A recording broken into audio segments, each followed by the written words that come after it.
As always, it's a pleasure to introduce Katherine Shonfield, who this term is going to give a two-part lecture tonight, now,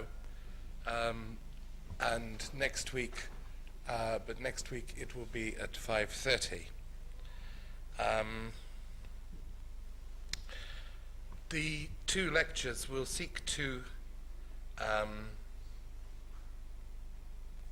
use film as an insight into kind of architectural professional activities, most specifically in terms of the pursuit of order.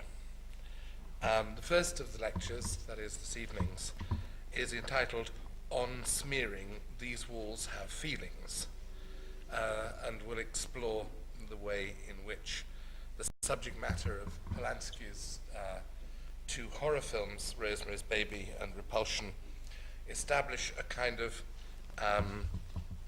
architectural language capable of articulating anxiety about spatial ambiguity, and also about the permeability of surfaces. The language actually kind of encompasses the city and the one-to-one detail, setting up explicitly sexual analogies which cast light on the architectural activity of the time, that is, the mid-60s. I'd like you all to welcome Katherine Shonfield.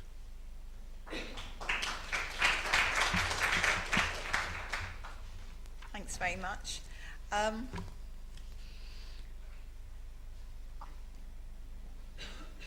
These lectures I give tend to need a long introduction, and I think I got fed up when I started writing this one because I've kind of shortened it down. So in a sense, I've taken certain aspects of my approach for granted. I've called the two lectures On Smearing. In both, I'm going to look at a long-standing interest that I've had about the architectural project of ordering. So the next bit, if you have heard it all before, I do apologise. And P.G. Woodhouse used to say under the circumstances, now's the time to talk amongst yourselves and look out the window. But if you haven't, the kind of ordering I'm talking about encompasses both common sense notions in architecture, like the orders and ordering a room. But what I'm really interested in, I think just generally, is the degree to which you can pursue a theoretical structure which allows you to make connections between activities you wouldn't normally be able to do. Activities that are seen as discrete and unconnected. And I think that there's another kind of long-term project that underlines the lecture, and that is trying to look at the technical through other eyes, and specifically the architectural technical, I suppose.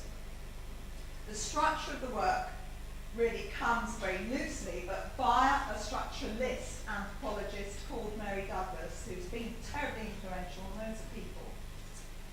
She examines pollution taboos in what are called simple societies. I don't quite know why. But pollution taboos, the taboos that make you think whether something is clean or dirty.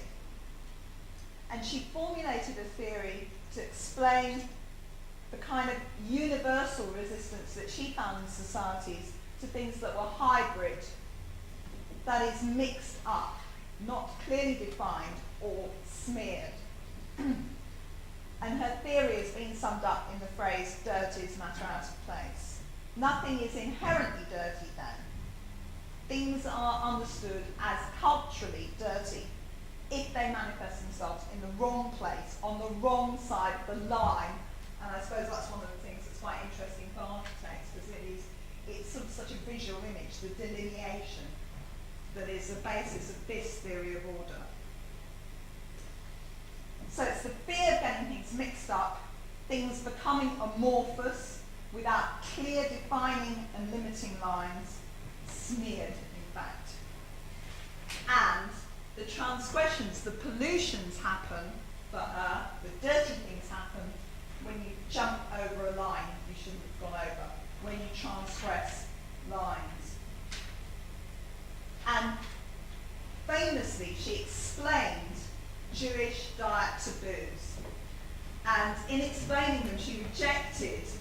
various reasons, a common sense explanation of such things, that basically it was kind of a religious version of something you wouldn't do anyway because it was hot weather and things would go off. She rejects that explanation. And instead she takes the chapter from the Old Testament where there's a great long list of to-do things, Leviticus, and she found that the characteristics of the creatures who were called abominable and therefore inedible, the characteristics they had in common was that they did not fit in one or another category. For example, like snakes, they crawled but they didn't have legs. They transgressed lines. They were in neither one category or the other. They were hybrid. They smeared. And I suppose and so I've been sort of wandering around that idea for a number of years now.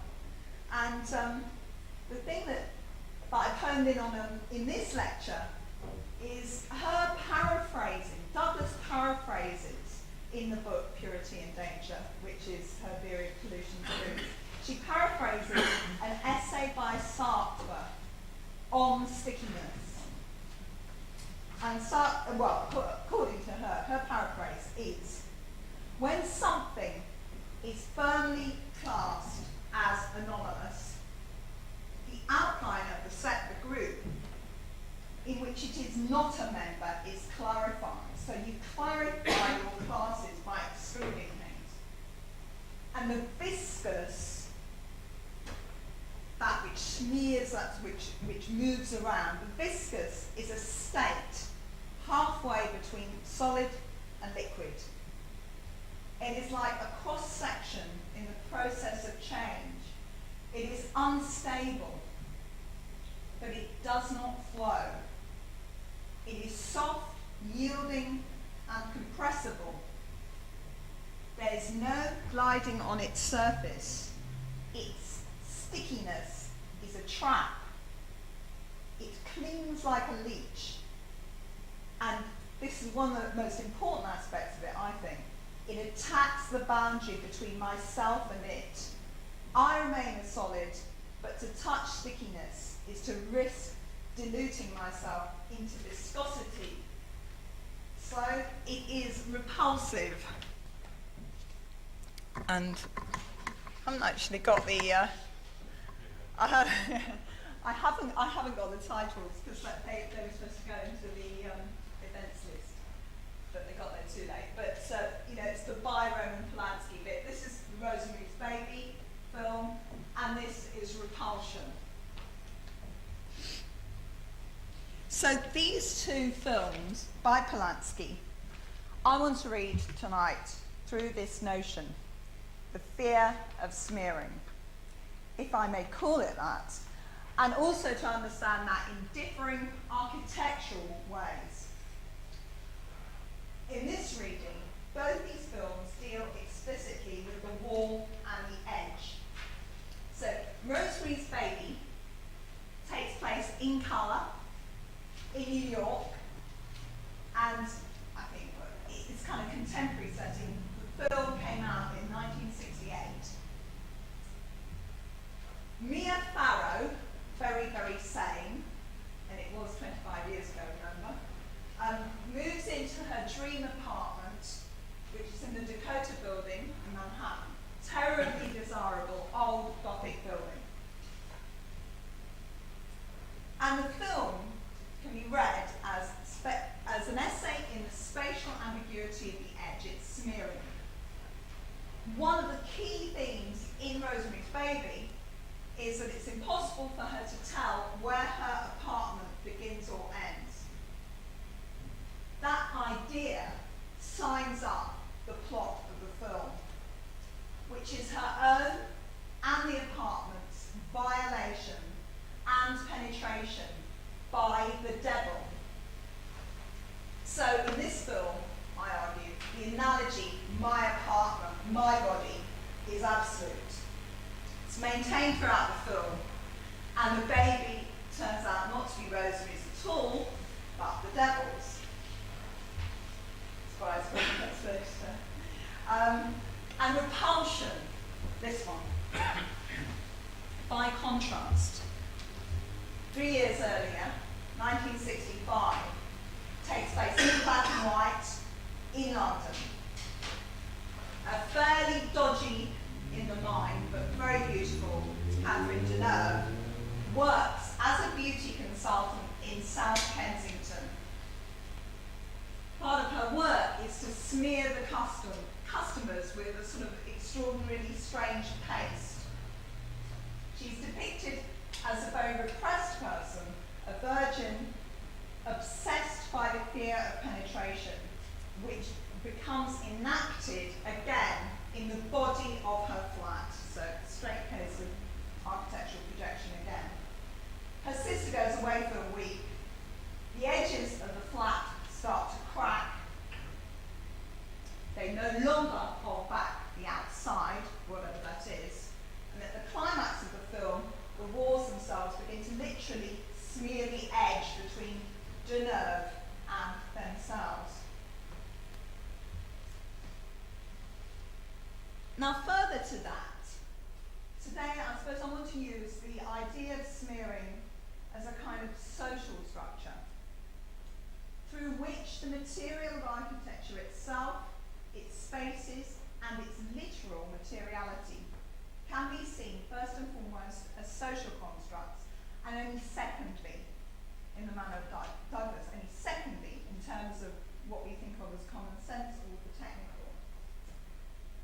And a more sort of serious extreme to this idea, when I started thinking about Polanski, and Polanski himself being somebody who I think really rather precisely addresses this problem of the edge, I think it really is no coincidence for him. I mean, he grew up in Poland, in Krakow, in the Jewish ghetto, until he was 4. This is all reported in his autobiography. When he was 4, his father lifted up the fence which surrounded the ghetto at that time, pushed Roman, young Roman, under the fence and said, "Run." He was picked up by a pair of elderly Catholic peasants who brought him up as theirs, and he kept running back past the waiting guards into Krakow again to watch propaganda films. And the young Polanski looked remarkably like the ubiquitous blonde victims of his films, and he himself woefully failing to live up to Polish, categorical, delineated definitions of the characteristics of Jews.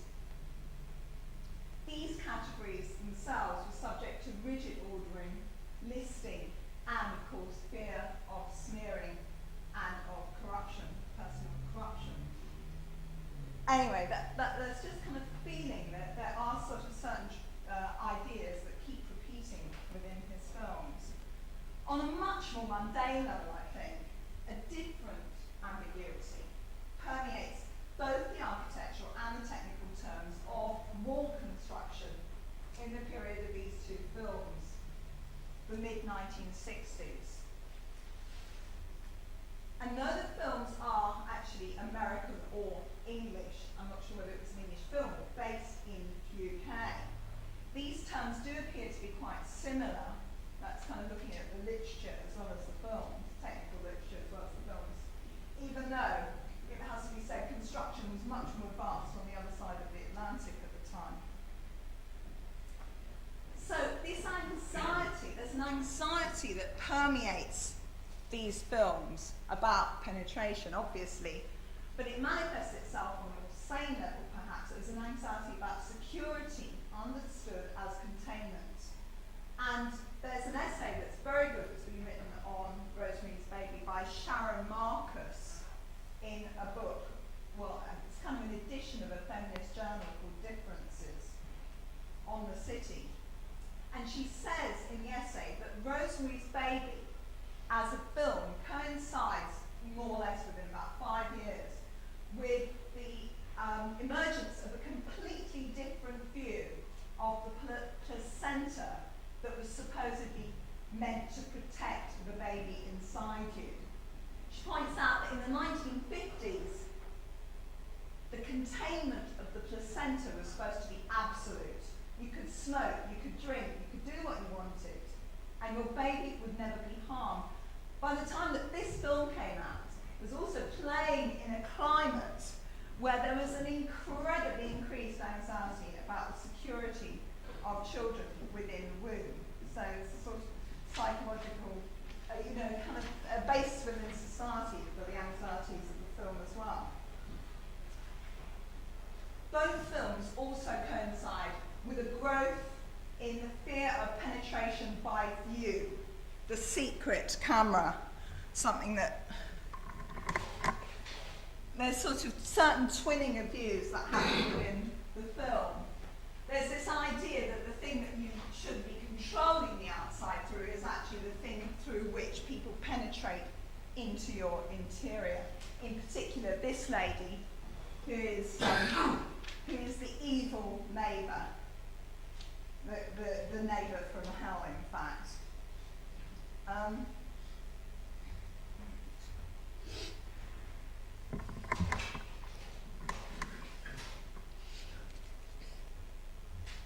Right, so this is I'm not sure how to pronounce this, the Theocol Seal of Security and the Tremco Representative.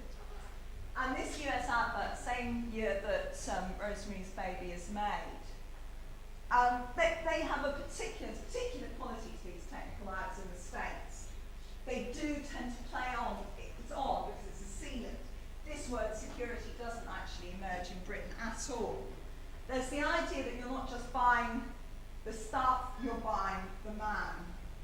The reassuring male figure, literally as if he's a salesman.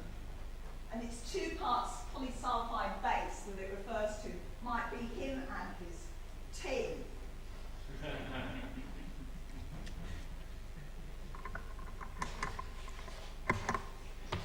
So this security aspect to the sealant, the polysulfide sealant, the thing that keeps the outside out. Again, ad from the same year, drop that gun, polytight seals best, it's dry surface, etc. No joint preparation, mixing or priming is necessary. This idea to get your immediate seal, you're safe. And there's this strange list of technical terms from the US that I got a hold of, which I'll be referring to in the course of the lecture. A gun consistency, a compound formulated to a degree of softness suitable for application through the nozzle of a walking gun.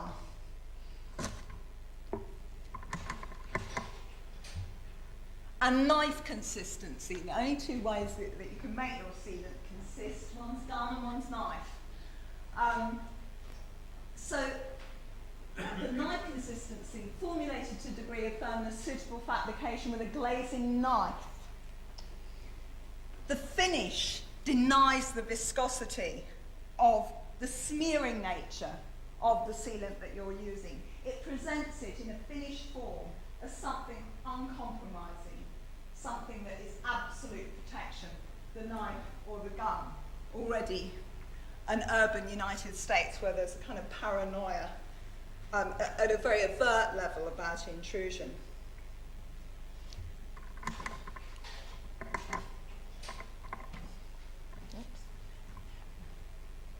In both films, Rosemary's Baby and Repulsion, there is a particular fear of penetration via the door, fairly obviously, because that's a valve and it's the one that deliberately opens back and forth in the envelope of the building. And in Rosemary's Baby, the moment she becomes pregnant, her husband, who's already sold himself out to the devil, comes rushing through with the neighbours from hell into the front door like in a complete onslaught.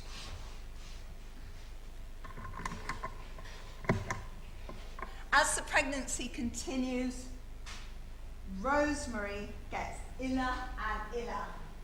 Something very peculiar is happening inside. And in a last bid to get to the outside, she invites all her girlfriends round. And there's this strange sort of all-female attempt to get away from the male within the kitchen, and they're virtually slamming the door on her husband who's trying to get in through there. And this is the kind of last moment of respite before Rosemary descends into her own hell.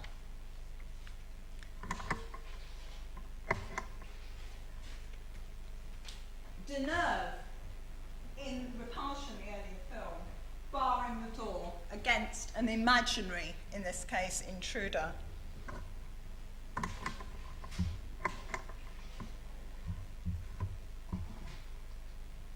Even strong doors, however, disclose another thickness, another space which you cannot control and which you have not necessarily bargained for. So in extrapolating from the film, they're going to get a stronger and stronger door, and they end up with the strong room door.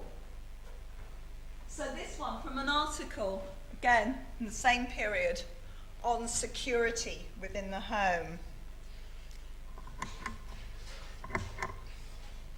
So this ambiguous space that there is, particularly within the film of Rosemarys Baby, and this is the idea I want to introduce with these two slides from, again, a contemporary advert.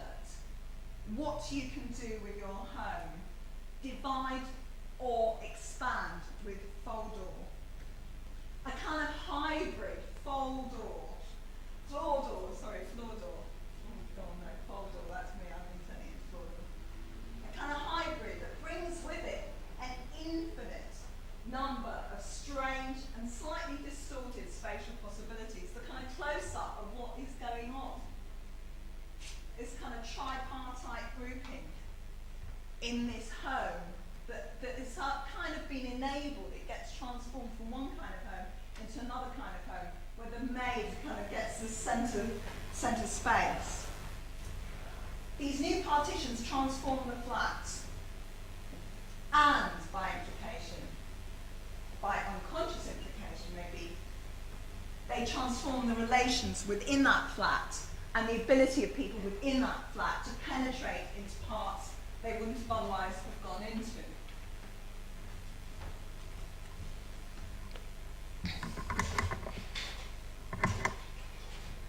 The corridor in both films.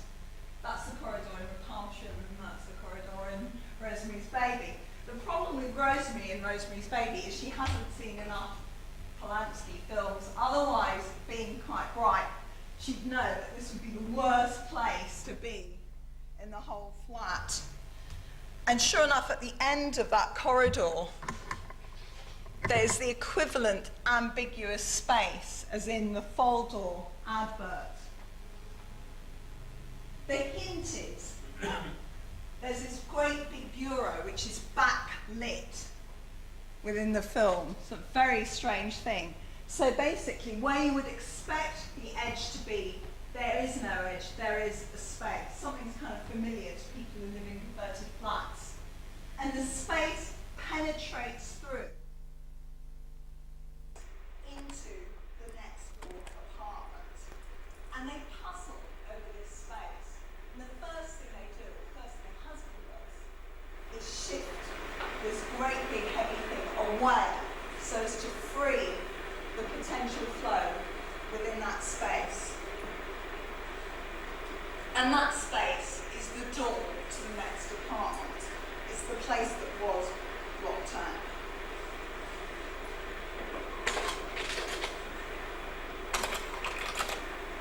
Now the problem with Mia, or Rosemary, in this film, as I say, is she's too sane really. She's not paranoid enough. She's lying in her newly decorated bedroom where she's put up this extraordinary flowery wallpaper on kind of yellow with a slight hint of blue.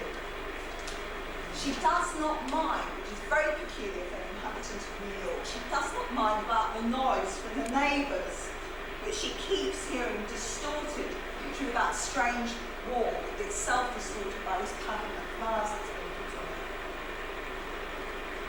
But in this contemporary technical sheet from Architectural Record of 1967, and in that year and there's a few of them, three major features on the control of noise. It was like absolutely, incredibly important. It's virtually not there, as far as I can see in the technical literature in Britain until we start getting into the end of the 60s, beginning of the 70s.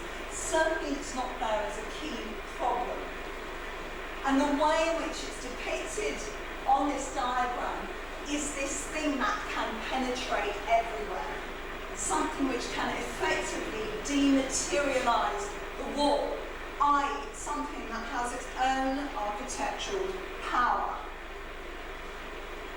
An immaterial thing, I would argue, that itself can smear. Apparently firm edges, here graphically represented.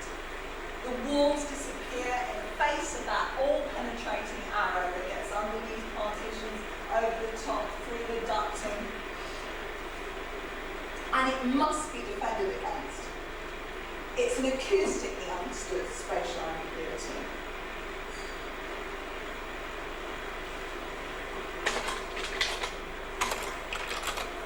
When Rosemary is asleep, the sound manages with a film to dematerialize the wall. And Rosemary dreams, architects' dreams, of blocking walls. Yeah. But to no avail. We know now what walls cannot be relied on, because they can smear, they can be dematerialized. She thinks, she dreams that she is being bound hand and foot in a kind of travesty of the crucifixion. She thinks she dreams it, but she is.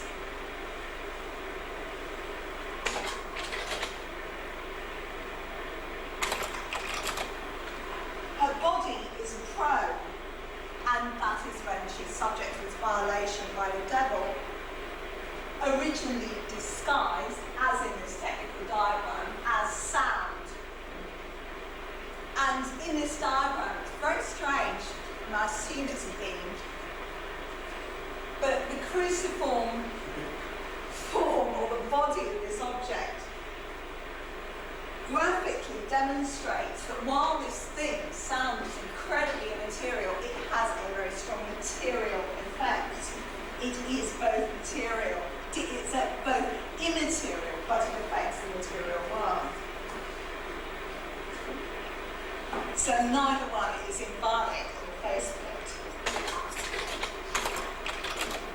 Now just to change tack for a moment, so going from sort of very particular circumstances of these flats to looking at the city and the role of the city within these two films. And the cities, naturally enough, being so very different, take on two very different roles. And in a sense that it's the cities that really embody the mental status of the two women. In Manhattan, which both these obviously depict, Rosemary's Baby, in Manhattan the city is a kind of refuge, a respite, it's sanity. In fact, one of the few references to the outside world that happens within the film is when Mia comes back and says, oh, I've had my hair cut at Vidal Sassoon, and he says, it's disgusting. You know he's a baddie when he says that. Manhattan is a kind of refuge. In London, it has a completely different role. It's more like a continuum with the interior, but we'll go into that.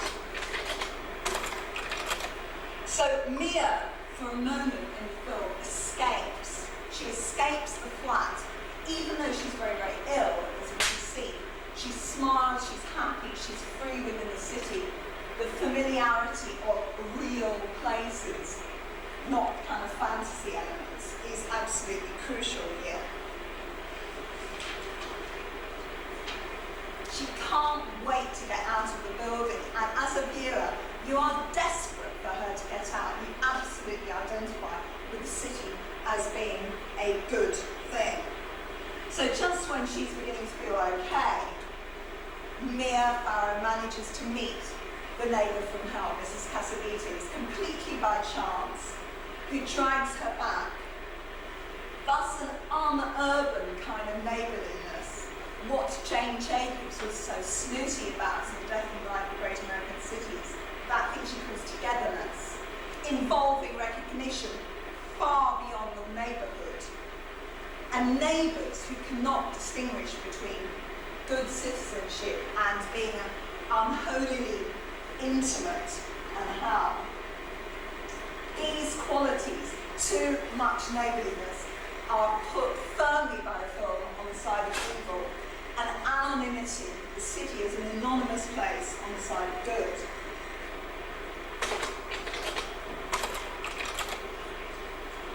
Meanwhile, Repulsion, back to London. A moment perhaps when the streets of London were at their most exhibitionist, so this is slide of 66 in Connolly Street. And here's a slide of Deleuze walking down the road to just see the Victorian Albert Museum in the background. So London at its most exhibitionist, and significantly she's a foreigner, she's a French woman living here, and unable to cope with the lack of anonymity. And this lack of anonymity in the film makes the streets a kind of playground where people are always looking at her, where she's always subject to what's called the male gaze. So the appropriate behaviour in London would be to parade yourself, which doesn't want to do that. And Deneuve has to pass the same territory every day. It's that traffic island opposite South Kensington Station. And every day she has to run the gauntlet of folks in charge of the interior of the road, i.e. digging it up. And what it, I mean, I just found this when I was, my travels through the literature, and it really does, it seems to be a sort of one of those nice bits of continuity. People always dig up the road in the same way, and the folks always sit around and look around them. So, here in Deneuve's world, and this does take on a greater significance, so you have to run with it for now. The man protects his own entrance into that underworld. Deneuve is approaching him, and as she approaches him, at this point he says, "Fancy a bit of the other, darling?" That's right. So she can't actually go down the street without this kind of question being asked her.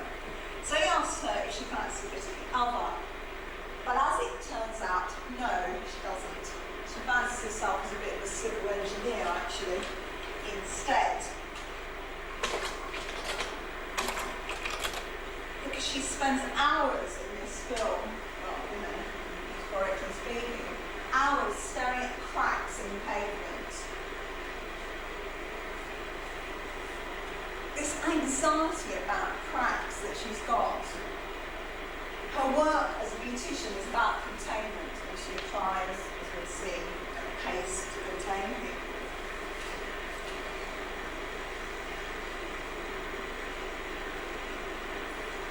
So here we have on the left the possibility that she might be looking for were she a technical person involved in this.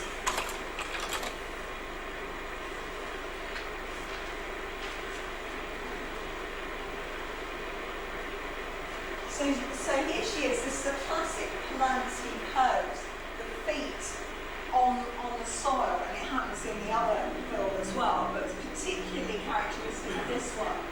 It's as if she, looking at that crack, is anxious about subgrade, about the non-uniform movement, about the fact that the water table might be 2 feet underneath her, underneath the slab.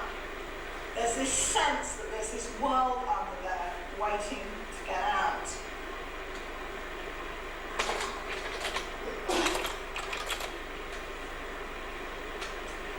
And later on in the film, she manages to get rid of the character in some way. So, for her, Carol's character, this Deneuve person, she's kind of the opposite of Rosemary. She's utterly concerned, and you might say paranoid, about the penetration of the skin by forces unknown, whether it's in the city or in domestic space.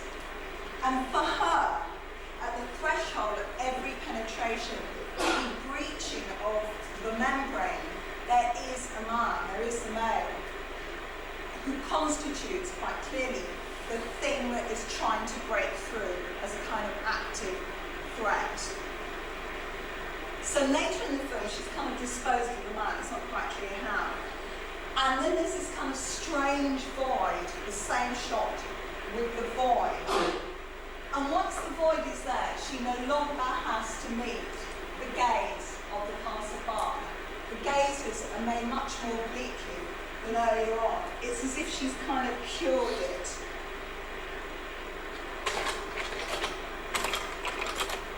So this is her work.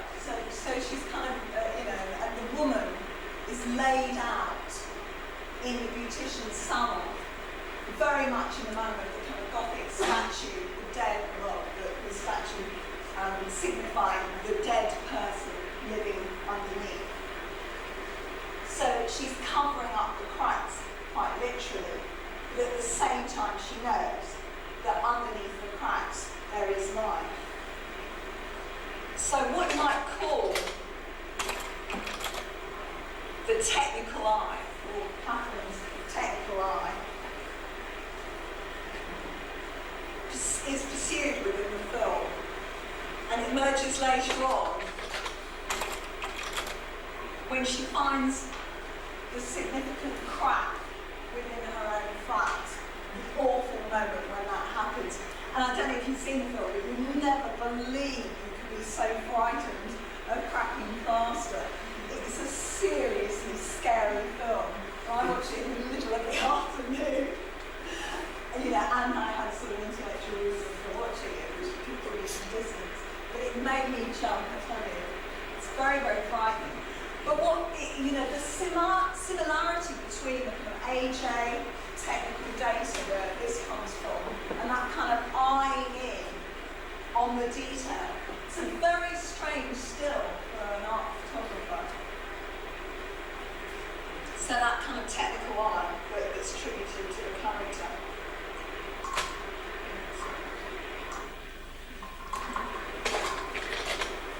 Sorry, upside down. Yeah.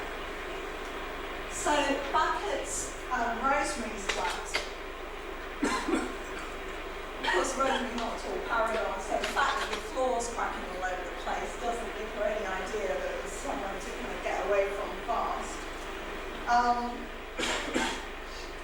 She's about to do this place up, but she's got some nasty architectural surprises around the corner, reversals. This act of redecorating or papering over the cracks, perhaps the most innocent thing you might do as a young bride. So this grotty, dark, Gothic apartment, which they find themselves in a nasty, murky basement. And to it she brings a cheerful vinyl wallpaper, which is a durable sheet material in 100% high density polythene fibres, self-bonded by heat and pressure and randomly distributed. They are highly resistant to staining, soiling, and may be washed or scrubbed. And supposedly they resist rot or mildew. But this redecoration has a very strange effect on her and on the flat. It has the uncanny result of permanently colouring Rosemary in coordination with the flat. Not just with the flat, but also with her creepy neighbour, Mrs. Casterbeat. From the moment she decorates this flat, she is absolutely yellow and blue and flowers. Which, of course, is in yellow and blue. I was watching this film about the third time, thinking, what is that about? And I'm thinking, oh yeah, the familiarity from really sort of chronically vulgar portrayals of the Virgin Mary. Absolute sort of standard colouring.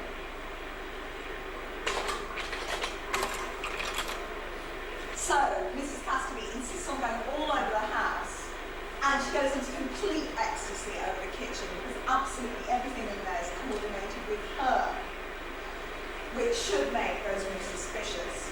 So what's happened here is the decoration, the walls, the newly decorated flat, has effectively swallowed Rosemary up.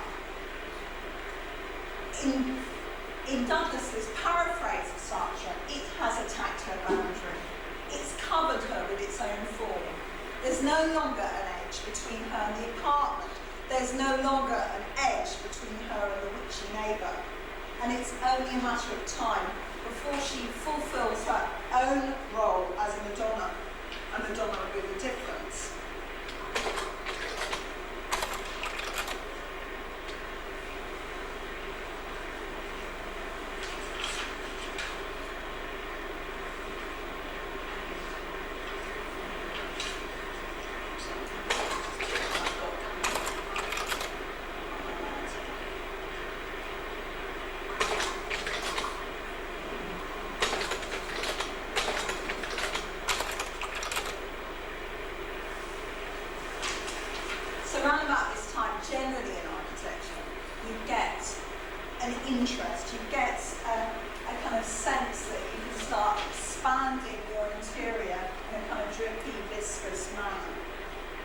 One of the things about doing this is it must always be contained, as in this image here.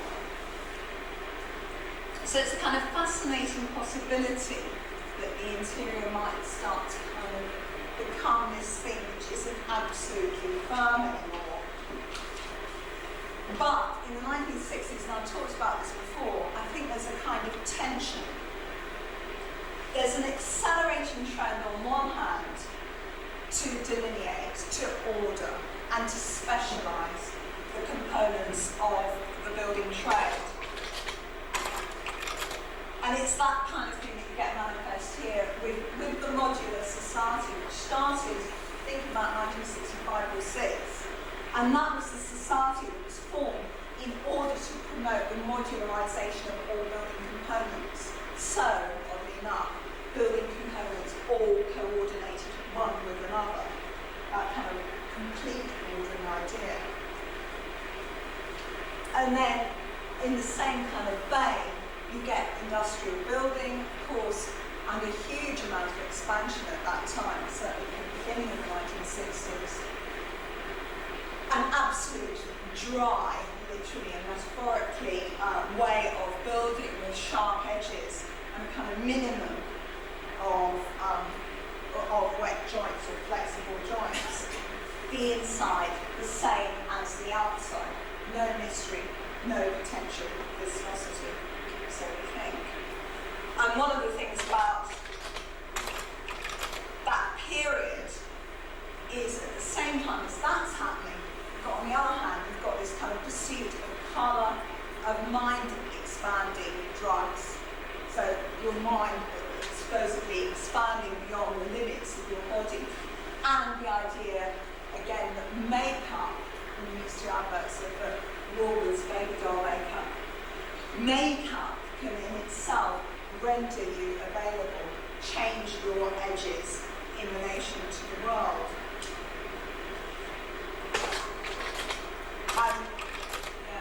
Something I mentioned before, but I'm quite interested in the way in which the work of archigram somehow embodies this conundrum that kind of sits between the two. So on the one hand, you've got this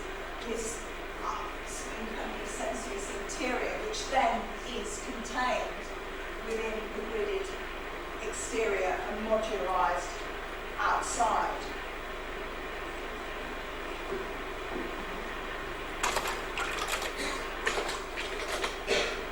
So one of the ways maybe in which this kind of duality is not resolved then, but just expressed.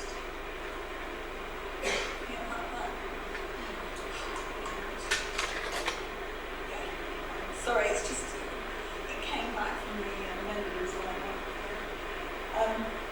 One of the ways in which this idea might be expressed is actually within the wall itself, the kind of wall that you get. And this wall here, this is the Curzon Cinema, which I think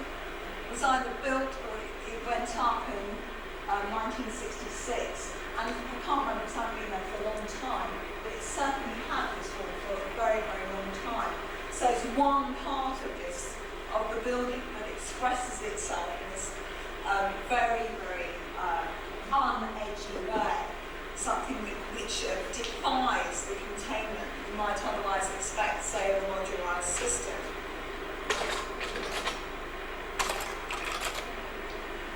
But this anxiety about the wall, again, it's got another side to it. One of the things I came across was this anti-burglary reinforcement. And the idea, well, presumably it's banks and so on, but there's something extraordinary to me about the idea that you would put stuff within your wall to stop somebody actually penetrating through that wall. It's a kind of Katherine School of construction. At the same time, so there's a very, very hard thing going on here. At the same time, this is a period where this, I can't remember when it started happening, but it certainly accelerated from happening. And this was the habit of filling up the gap in your cavity wall with nasty, well, as it turned out, nasty, viscous polyurethane foam. So kind of a notion, an idea that there will be within your wall something that is not of that wall. There's something in there, one way or the other.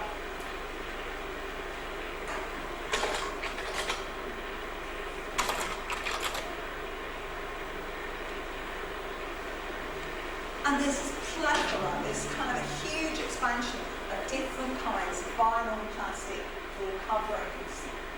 And this just very much struck me as a kind of image because it was so close to Catherine's final stage of Paranoia in the film Repulsion, where she's so desperate, she grabs the wall. But the wall, like in this advert here, where the wall is clearly turning out to be something peculiar, the wall also turns out to be something peculiar.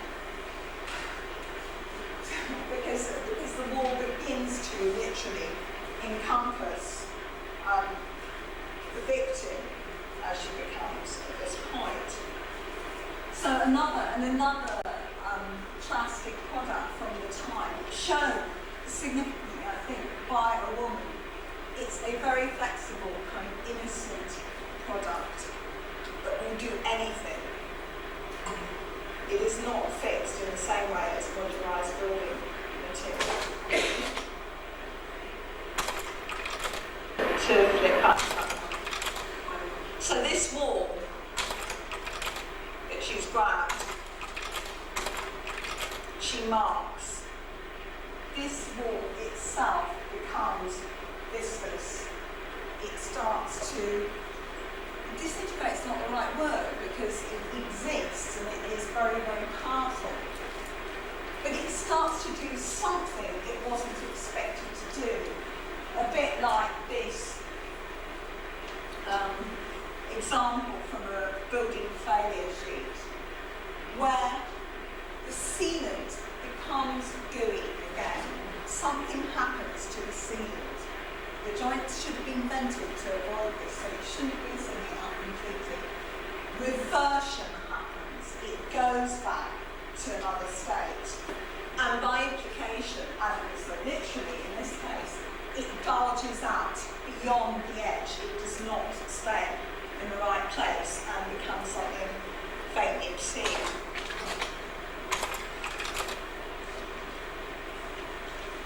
So what does sealant do? And again, this is a sort of United States construction manual, because they're more hot on this at this stage. We get totally obsessed with it later on, when you get wealthy building failures at the beginning of the 70s and so on. But they've got these strange words for things: bleeding, absorption of oil or vehicle from a compound into an adjacent porous surface. So things meeting that shouldn't meet. Weeping, failure of a compound to support its own weight. Let's pronounce as sagging and wrinkling. So all these strange expressions of what will happen to the thing that is supposed to be keeping you secure and safe. So she's on her own in this flat for a week and goes completely bananas, or potatoes in this case, because she's left these potatoes hanging about and they become something completely repulsive that then, by some extraordinary process of transformation, gets into the wall, and the wall becomes kind of rhizome that starts expanding, and she stands before it in horror. So it's kind of the product of her own neglect or her own diseased character.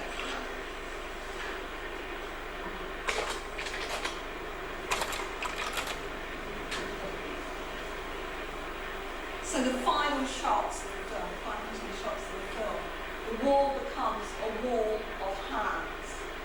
And I found this shot, again, trawling through technical data, and it's of a monastery in the United States. And the text is something like, "Get nearer to me, my brother." And I like to think that Polanski would like it with his sort of ambiguous, to say the least, relationship with Catholicism. And there is very much the thing that the idea that the wall is somehow going to encompass the person that goes near it. And it was the subject of the earlier slide as well.